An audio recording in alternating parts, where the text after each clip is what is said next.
The massive doors of the Galactic Council chambers slid open with a deep hum that echoed through the vast space. Grexstar Voss stepped inside, his heavy footsteps clicking against the polished metal floor. The chamber stretched out before him, like a cathedral, its curved walls reaching high into darkness above. Thousands of seats filled the space, each occupied by representatives from across the galaxy. His chitinous exoskeleton caught the light from the floating orbs that illuminated the chamber. Deep scars ran across his armored hide, telling stories of battles fought on distant worlds. A plasma burn stretched from his left shoulder to his chest, a memento from the siege of Kepler Station. His right arm bore the mark of a human energy weapon, while his back showed the distinctive pattern of Coalition shrapnel wounds. 40 years of military service had left their mark on every inch of his body. He had fought in the Kalari Uprising, survived the brutal campaigns in the Outer Rim, and commanded forces during the devastating War of Three Suns. But nothing had prepared him for what he witnessed during the 5-year conflict with humanity. The witness stand rose from the floor as he approached, sleek platforms surrounded by recording devices and translation equipment. His forearms moved with practiced efficiency, adjusting the neural interface at his throat. The device would translate his thoughts directly into the common galactic language, ensuring every nuance of his testimony would be understood. Grexstar's compound eyes swept across the assembled crowd. In the front rows sat the most powerful beings in the galaxy. Ambassador Kellenox of the Zenthari delegation occupied the central position. His serpentine form coiled in the specially designed chair. The Zenthari had been humanity's most vocal critics, claiming that humans had violated every law of civilized warfare. To his left sat the Kalari representatives, their crystalline bodies refracting the chamber's light into rainbow patterns. They had lost 3 entire battle fleets to human forces despite their superior numbers and technology. The insectoid Thrix delegation buzzed quietly among themselves, their antennae twitching with nervous energy. Even the massive Gorlan ambassador, a creature that stood 12 feet tall and feared nothing, seemed uneasy. The chamber's atmosphere grew heavy with anticipation. Floating cameras drifted silently overhead, broadcasting the proceedings to billions of viewers across the galaxy. This testimony would determine how history remembered the human race. Honored Council Grexstar's voice boomed through the chamber, amplified by the acoustics and translation systems. The sound carried weight, authority earned through decades of command. I have been called here today to testify about human conduct during the Terran Coalition War. A hush fell over the assembly. Even the constant buzz of the Thrix delegation ceased. Every eye, sensor, and consciousness in the chamber focused on the scarred veteran. "You expect me to speak of war crimes and brutality?" he continued, his mandibles clicking as he spoke. "You expect tales of human savagery, of violations against the laws of war?" Ambassador Kellenox has claimed that humans committed unspeakable acts during our 5-year conflict. The Zenthari ambassador's scales shifted color, a sign of satisfaction. He had personally compiled evidence of human aggression, documented their tactical brutality, and called for this tribunal. In his mind, this testimony would finally expose humanity's true nature to the galaxy. Grexstar's compound eyes swept across the chamber once more, taking in the faces of beings who had never truly encountered humans in battle. They knew only reports, statistics, and propaganda. They had never looked into human eyes as life faded from them. They had never seen what humans would do when faced with impossible choices. "What I witnessed during those 5 years," he said, his voice dropping to barely above a whisper, forcing everyone to lean forward, "defies everything we know about warfare. The humans did not simply fight differently than us. They changed the very nature of conflict itself." A ripple of confusion passed through the assembly. This was not the direction they had expected the testimony to take. Several delegates exchanged glances, their various forms of communication buzzing with uncertainty. Grexstar paused, letting the weight of his words settle. His forearms shifted position, and observers noticed something they had missed before. Round his left wrist, barely visible beneath his armor, was a small band of metal. It was human-made, a medical identification bracelet that had saved his life during the war. "I do not stand here to condemn humanity," he declared, his voice growing stronger. "I stand here to bear witness to something the galaxy has never seen before. Something that changed not just the outcome of our war, but the very core of what it means to be a warrior." The chamber erupted in surprised murmurs. Delegates turned to each other in confusion and disbelief. This was not the testimony they had expected from a coalition veteran. Ambassador Kellenox's scales darkened with anger. While other representatives simply stared in shock, the cameras continued to roll, broadcasting this unexpected turn to viewers across the galaxy. History was about to be rewritten. And Grexstar Voss held the pen. Grexstar's claws traced the air, activating the holographic projector built into the witness stand. A three-dimensional image materialized above the chamber, showing a massive space station floating in the void. Kepler's station looked like a mechanical spider, its mining arms extending outward into the asteroid field that surrounded it. The station's hull was scarred with blast marks and punctured with holes from coalition weapons. The siege of Kepler. "Station lasted 47 days, Grexstar said, his voice carrying the weight of those memories. "I commanded the 3rd Assault Division of the Coalition forces. 300 ships surrounded that station, blocking every escape route. Our plasma cannons had cut through their outer defenses. We controlled the space around them completely." The hologram zoomed in, showing the station's defensive positions. Red markers indicated coalition forces, while blue dots showed the human defenders. The numbers were staggering. Over 15,000 coalition soldiers against barely 1,000 humans. The humans were outnumbered 15 to 1, Grexstar continued, manipulating the display to show troop movements. Their commander was a woman named Kim Hanna. She wasn't even a real soldier, just a mining engineer who found herself leading a desperate defense when the war reached her home. He paused, his compound eyes reflecting the hologram's light. By all military logic, by every tactical manual ever written, they should have surrendered within the first week. The station's shields were failing. Their weapons were running low on power, so they had no hope of reinforcement. The image shifted to show the station's internal layout. Living quarters, mining equipment, and makeshift barricades filled the corridors. It was clear the humans had turned their workplace into a fortress, using mining lasers as weapons and cargo containers as cover. But Kim Hanna didn't follow military logic. Grexstar's voice grew softer, tinged with something that might have been respect. She was protecting her home, her people, her way of life. Every corridor we tried to take cost us dearly. They used the mining equipment against us, turning industrial tools into weapons of war. The hologram showed a battle sequence. Coalition forces advancing through narrow corridors while humans fought from behind improvised barricades. The defenders used cutting torches like flamethrowers and explosive mining charges as grenades. It was desperate, chaotic, and utterly unlike conventional warfare. On day 12, our intelligence division intercepted their communications, Grexstar continued. The humans were running out of medical supplies. Their wounded were dying from injuries that should have been easily treatable. Infection was setting in. They were losing people not to our weapons, but to the simple lack of antibiotics and pain medication. His forearms moved as he spoke, adding details to the holographic display. Medical bays appeared in red. The human facilities were clearly overwhelmed with wounded soldiers lying in corridors and storage rooms. Commander Kim Hanna called a meeting with her senior staff, Grexstar said, his voice dropping to barely above a whisper. Duh. We recorded everything. She stood in front of her dying soldiers and said something that changed everything. We're not just fighting for our lives anymore. We're fighting for who we choose to be. The chamber was completely silent now. Even the background hum of the station's systems seemed to fade as everyone focused on the veteran's words.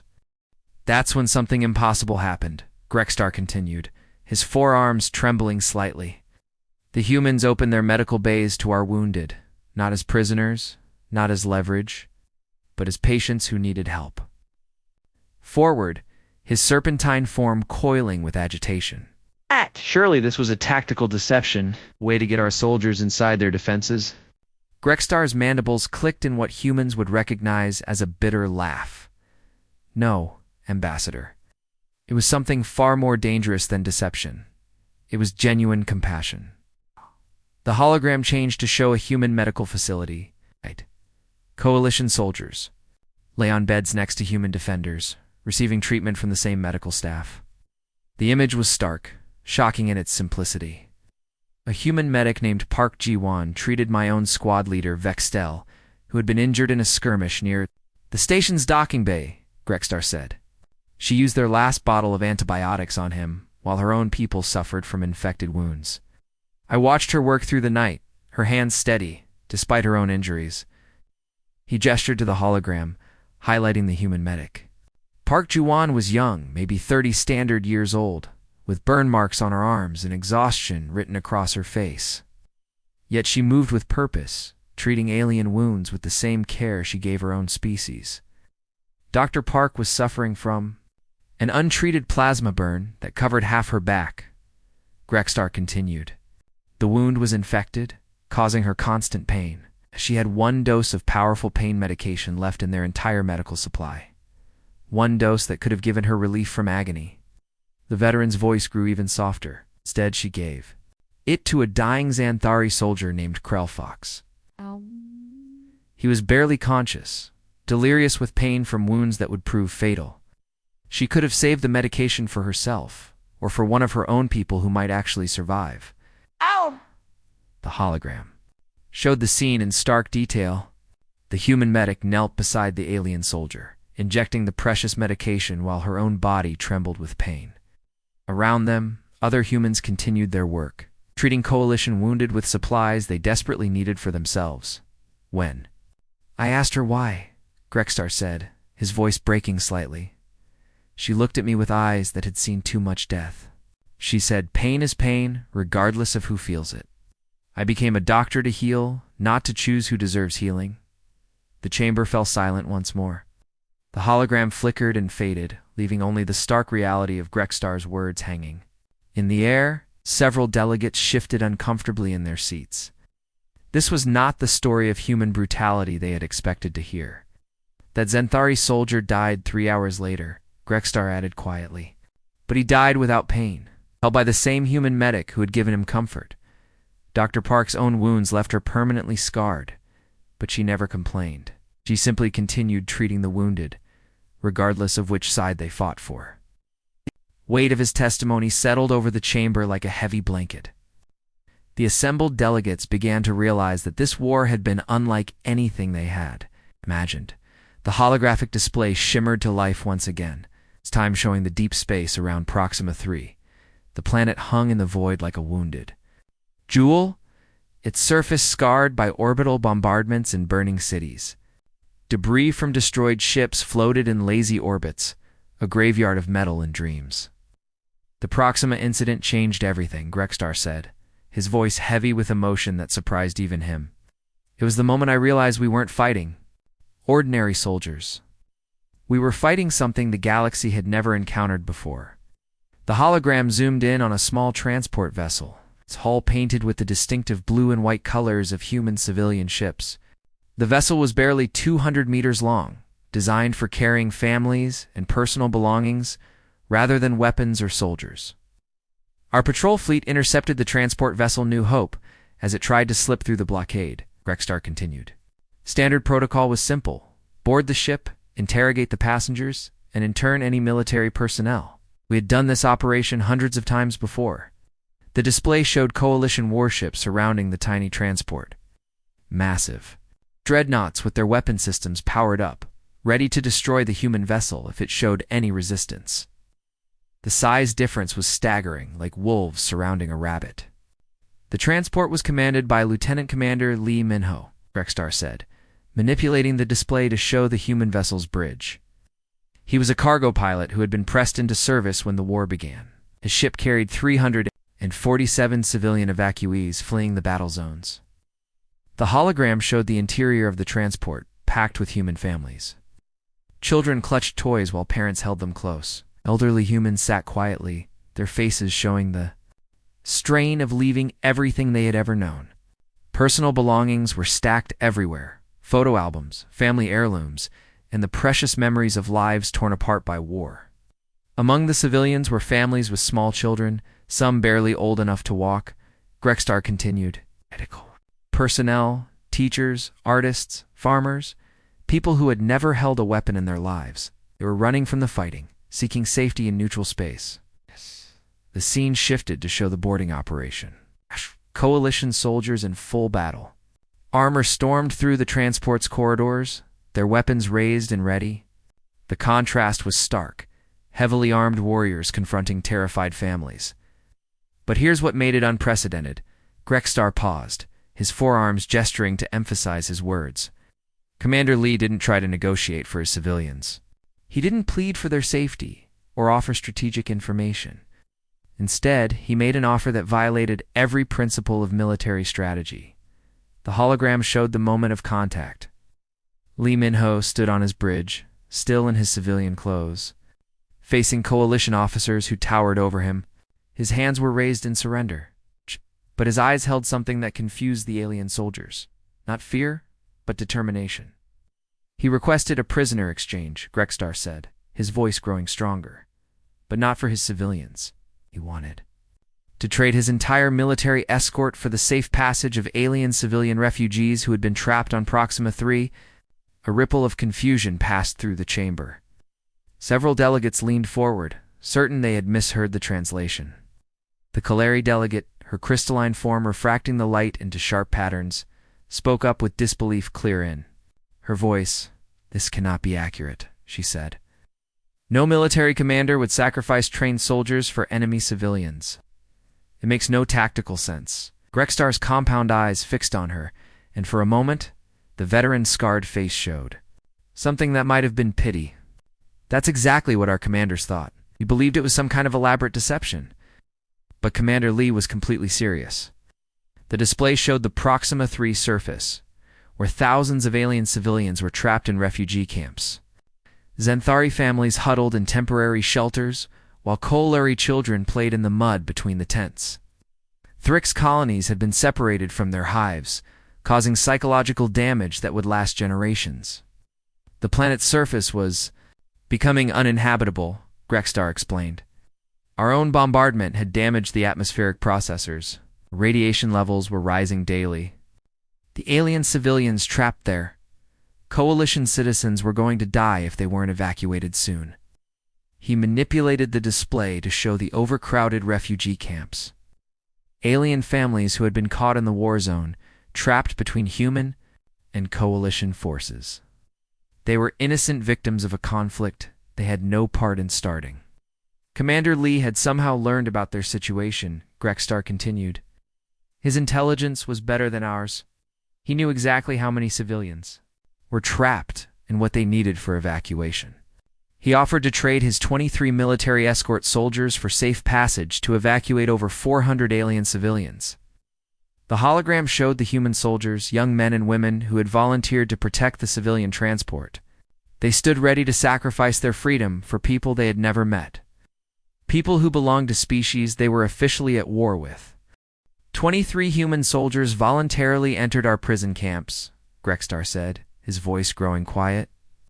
They walked into detention facilities knowing they might never see their families again. They did this so that alien children could live. Display showed the exchange human soldiers marching into coalition detention facilities. While alien families boarded evacuation ships, the humans didn't look back, didn't hesitate, didn't demand guarantees for their own safety. In exchange, we evacuated 412 alien civilians, Grexstar continued, including my own cousin's family. Beltar and his 3 children had been trapped on Proxima 3 for 6 months. They were starving, sick, and losing hope when the human evacuation ships arrived. He turned to look directly at the Kolrai delegate, his compound eyes reflecting the chamber's lights.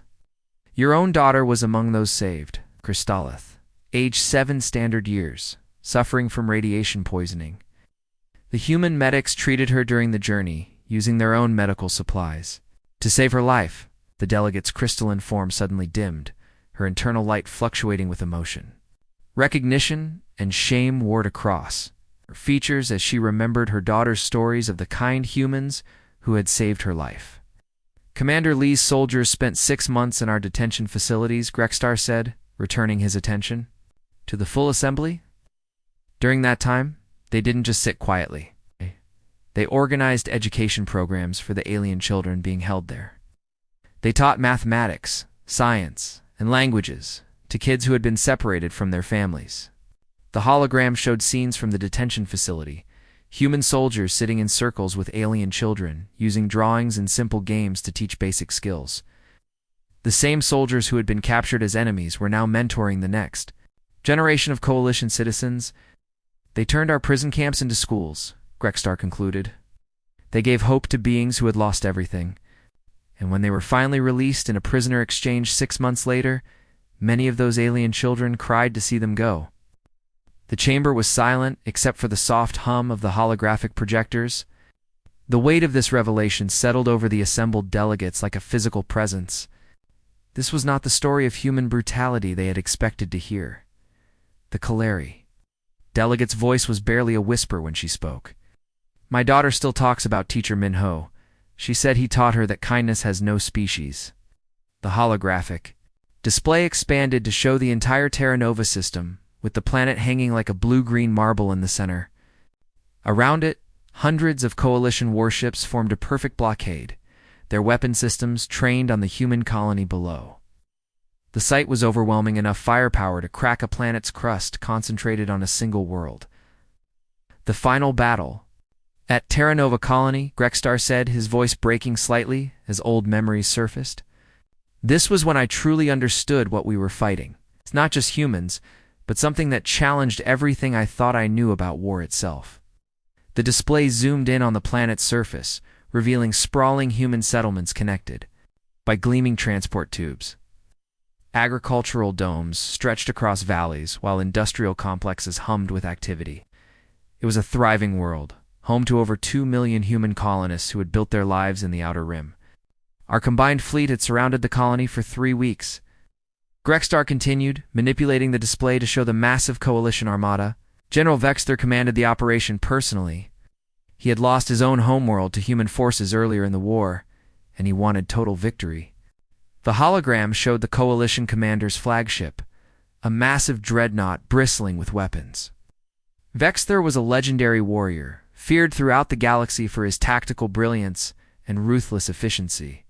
He had never lost a battle, never shown mercy to an enemy. The ultimatum was simple, Grexstar said.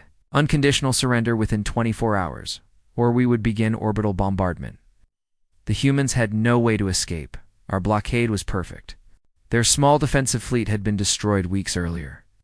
The display shifted to show the human colony's defenses.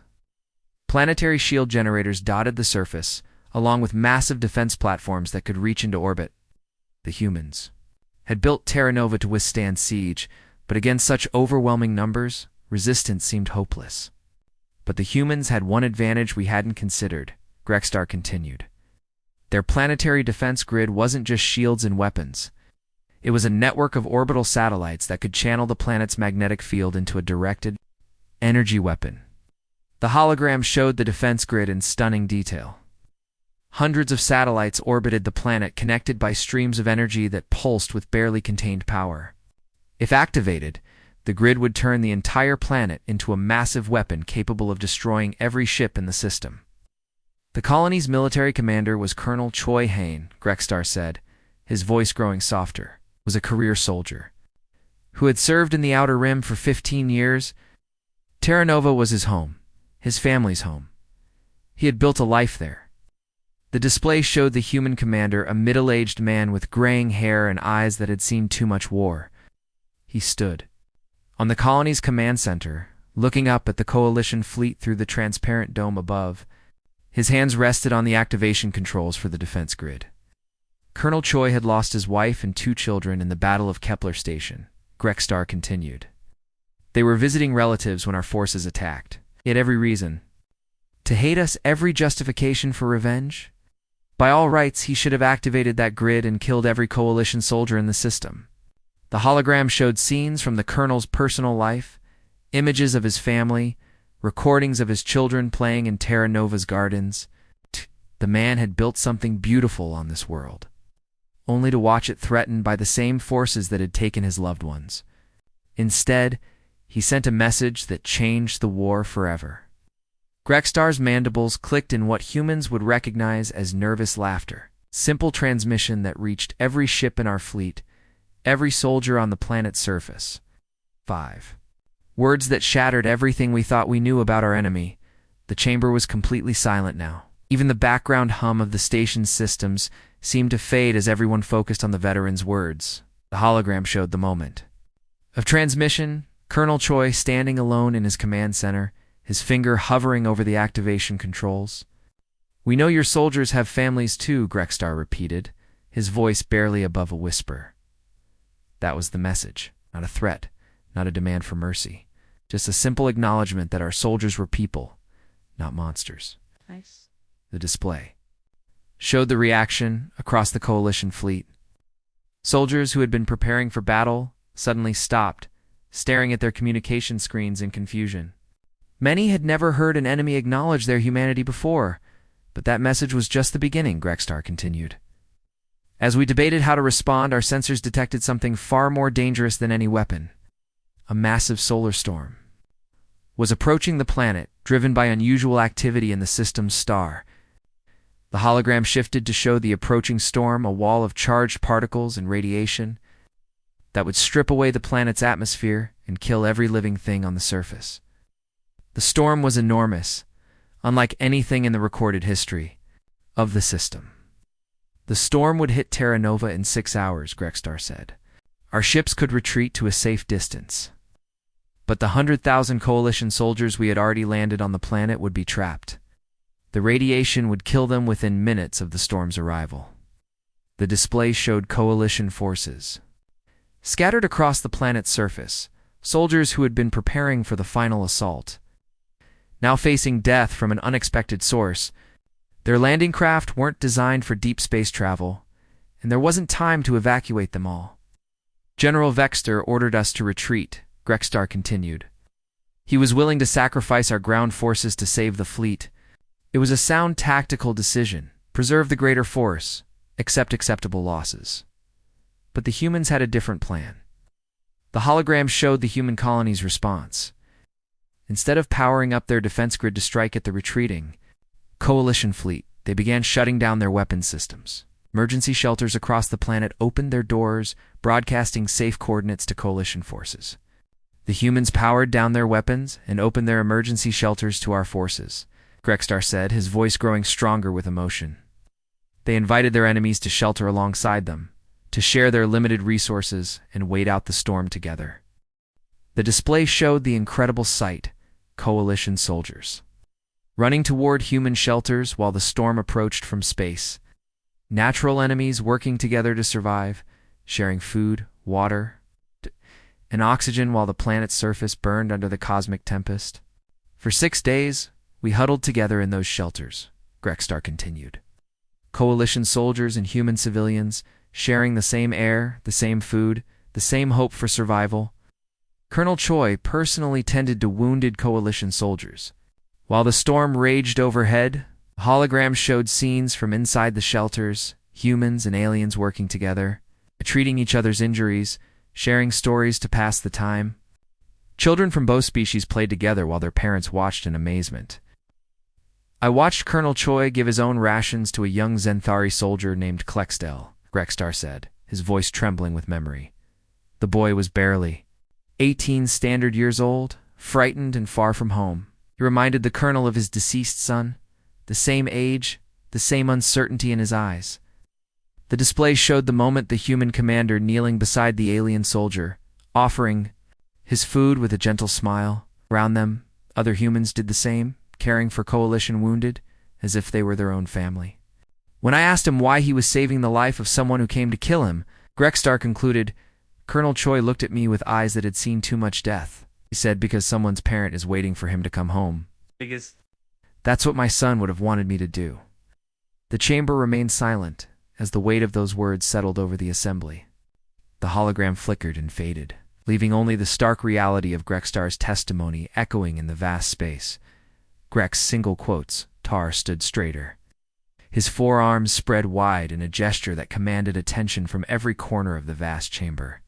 The scars on his exoskeleton caught the light, each one a testament to battles fought and survived. His compound eyes swept across the assembled delegates, taking in their confused expressions and uncertain postures. "Honored Council," he began, his voice carrying the weight of absolute truth, "must now reveal why the war truly ended. It was not military defeat that brought peace to our galaxy. It was not superior tactics or advanced technology that forced the Coalition to surrender." He reached into his utility belt with deliberate care, producing a small device that gleamed under the chamber's lights. The object was clearly human-made, with sleek lines and a design philosophy that differed markedly from Coalition technology. It was a medical scanner, compact and efficient, designed to save lives rather than take them. "This is a human-made medical scanner," Grexstar said, holding the device up for all to see. "It saved my life during the Battle of Kepler Station. It was given to me by a dying human soldier named Yoon Siwakman." The holographic display activated one final time, showing the aftermath of a fierce battle. The scene was chaotic debris floating in space, damaged ships limping away from the conflict, and rescue teams searching for survivors. Among the wreckage, a young human soldier floated in a damaged escape pod, his life support systems failing. Yoon Siwakman was 22 years old, Grexstar continued, his voice growing softer with memory. He had been serving aboard a human frigate when our forces disabled their ship. His pod was damaged in the explosion, and he was dying from internal injuries and oxygen loss. The display showed the moment of contact, Coalition rescue teams finding the human soldier floating in the void. Protocol demanded they secure prisoners and gather intelligence, but Yoon Siwakman was barely conscious, his life fading with each labored breath. "I was leading the rescue operation," Grexstar said. "My own injuries from the battle were severe. A plasma conduit had exploded near my position, causing internal damage that would prove fatal without immediate medical attention. I was dying, just as surely as the human soldier we had captured." The hologram showed both figures, the alien commander and the human soldier, both wounded, both facing death in the cold vacuum of space. The irony was not lost on the assembled delegates' enemies whose fates had become intertwined in the chaos of war. Yoon Siwakman had this medical scanner with him, Grexstar continued, holding up the device. It was advanced technology, capable of diagnosing and treating injuries that would have been fatal with Coalition equipment. He could have used it to save himself, to treat his own wounds, and buy time for rescue. The display zoomed in on the moment of choice. The human soldier, barely conscious, held the scanner in his trembling hands. His vital signs were failing, his oxygen running low. But his eyes remained focused on the wounded alien commander beside him. Instead, he chose to save his enemy, Grexstar said, his voice breaking slightly. With his dying breath, he used the scanner to diagnose my injuries and activated its emergency treatment protocols. He saved my life while his own ebbed away. The chamber was completely silent now, the weight of this revelation settling over the delegates like a physical presence. The hologram showed the final moments, the human soldier smiling weakly as he handed the scanner to his enemy, his last act one of mercy rather than revenge. "He whispered something to me before he died," Grexstar continued. "Words I didn't understand at the time, but have haunted me ever since. He said, 'Tell my family I died trying to save someone. It's all that matters.'"